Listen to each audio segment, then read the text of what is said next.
I'm David Grayson.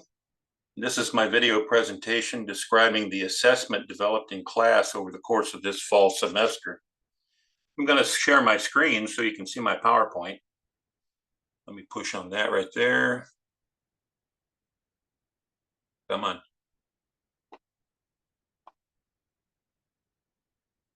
There we go. There we go. Final project. This is testing and evaluation in second language teaching. And the purpose of this is, of course, it's a fictional exam.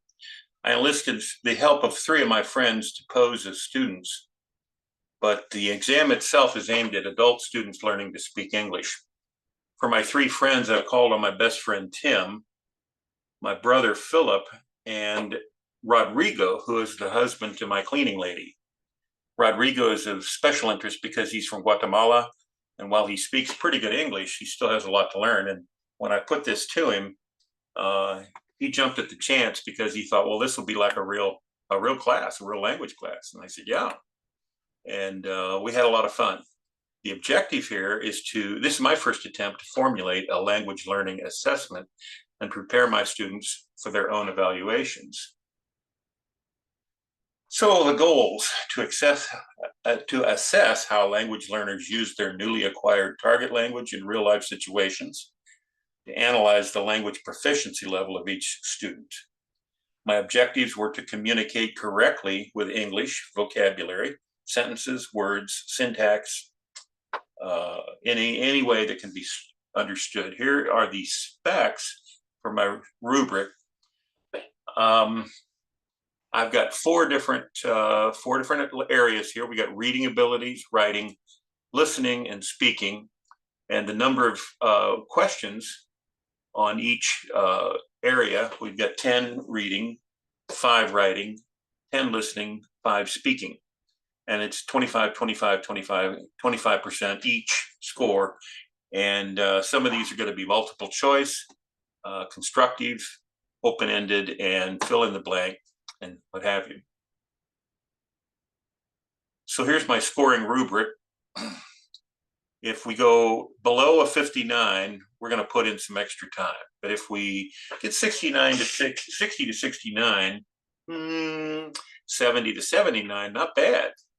80 to 89, very good. 90 to 100, excellent.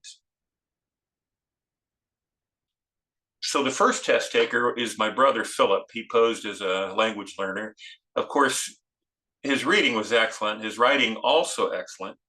He didn't really listen very well, but his speaking is quite good.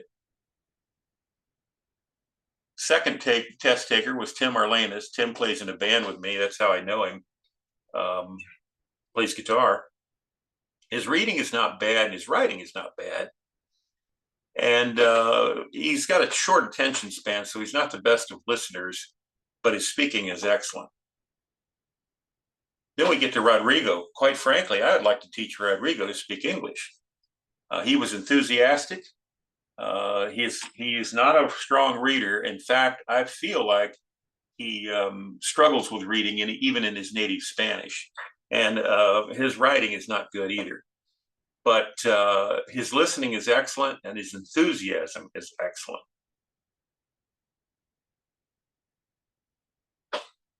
As a future instructor, I'm still feeling my way through this whole maze of language teaching, but quite frankly, I feel I've learned a lot from this exercise.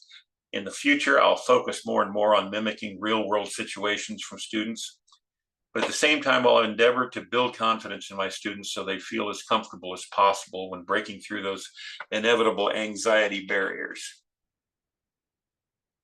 In closing, this assignment has certainly driven home the point that I will need to focus intently on my abilities to design effective language assessments. I've come to realize that teaching languages to foreign students is not an exacting science. In fact, it seems to be quite hit or miss. But one huge takeaway is that as long as the instructor puts his or her heart and soul into the instruction, the students will pick up on that enthusiasm, and they should respond in a positive manner. I've included the rubric in my materials that I turned in, and I included the answers and the test taking results from each of my three friends that were posing as students. So that's my presentation. Thank you for watching. I appreciate it.